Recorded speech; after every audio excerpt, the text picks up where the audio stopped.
Subjuntivos y actos de violencia, de Humberto Eco. Hace 15 días protesté contra una invitación a boicotear las instituciones académicas y a los intelectuales israelíes, firmada también por mi amigo Gianni Battimo. Yo no cuestionaba la posibilidad de manifestar las diferencias con la política del gobierno israelí, sino que decía que no se puede sostener, como hacía el manifiesto, que los académicos y los intelectuales israelíes, en su cuasi totalidad, han desempeñado y desempeñan un papel de sostén a sus gobiernos. Todos sabemos cuántos intelectuales israelíes muestran su disconformidad en estas cuestiones. Recibo una amable carta de Patimo, también otros mensajes de lectores que comparten sus ideas.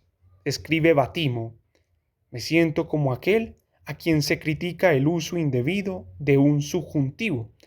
Entiendo hasta qué punto las palabras y la sintaxis son importantes para un experto en semiótica como tú. En una discusión sobre los actos de violencia en la Díaz, residencia de algunos manifestantes contra la cumbre del G8 en julio del 2001, que fue asaltada violentamente por la policía. La pregunta esencial era: ¿cuántos intelectuales de tu talla o inferiores se han posicionado públicamente sobre la matanza de Gaza? ¿Y cuántos protestan ahora por la detención de Chomsky en la frontera?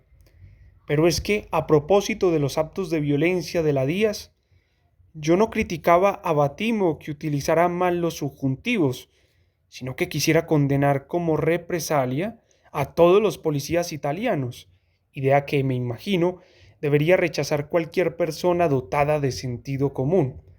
Si por los errores de uno se condena a toda una profesión, o incluso a un pueblo, tal vez no se considerará un acto de antisemitismo, pero sí de racismo. La pregunta esencial que menciona no se refería a por qué no se habla de Gaza hecho atroz o de la excretable prohibición de paso a Chomsky, que entre otras cosas se había pronunciado contra el boicot. La pregunta esencial se refería al boicot. Las cartas que he recibido se esfuerzan por enumerarme toda clase de argumentos en contra de la política del gobierno israelí, olvidando que yo mismo he dicho que no la comparto.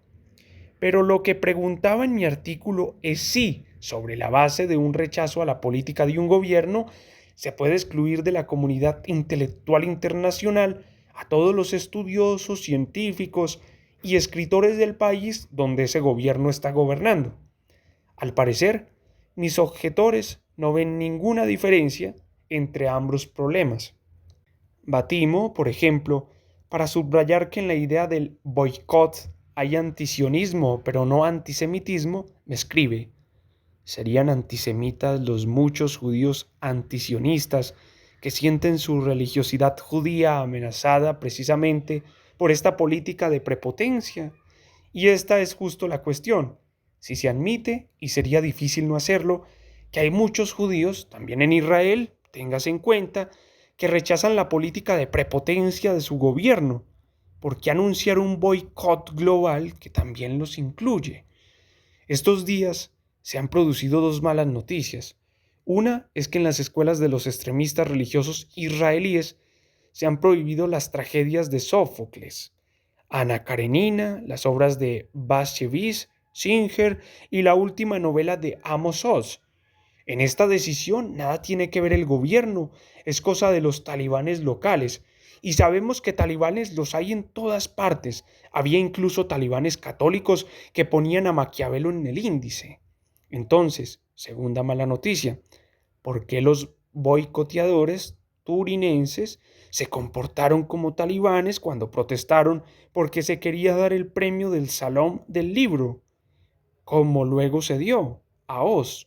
En resumen, Amos Oz no lo quieren en Mea Shearim, el barrio de los fundamentalistas de Jerusalén, y tampoco lo quieren en Turín, ciudad sagrada de la síndrome.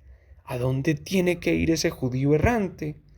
Batimo insiste en decir que ser antisionista no es ser antisemita. Le creo. Sé muy bien que, cuando hace 2 años afirmó que estaba a punto de creer en los protocolos de los sabios de Sión, lo único que pretendía era provocar con una de esas ocurrencias en las que es maestro, porque ninguna persona sensata y culta puede leer los protocolos y creer que aquel conjunto de autodenuncias que se contradicen entre sí sea una obra auténtica y que los sabios de Sión fueran tan gilipollas. Batimo habrá visto que en Internet, junto a las páginas donde se condena su ocurrencia, hay muchísima gente que se regocija. Cualquier frase extremista siempre corre el riesgo de suscitar el consenso de los descerebrados. Pero Batimo, y cómo le entiendo, no sabe renunciar a las ocurrencias y concluye: ¿Ahmadinejad como amenaza de destrucción de Israel? ¿Alguien lo cree de verdad? Bien, sería un sentimental, pero a mí un tipo que pretende hacer desaparecer una nación de la faz de la tierra, un poco de miedo sí me da, por las mismas razones por las que me preocupo por el futuro de los palestinos.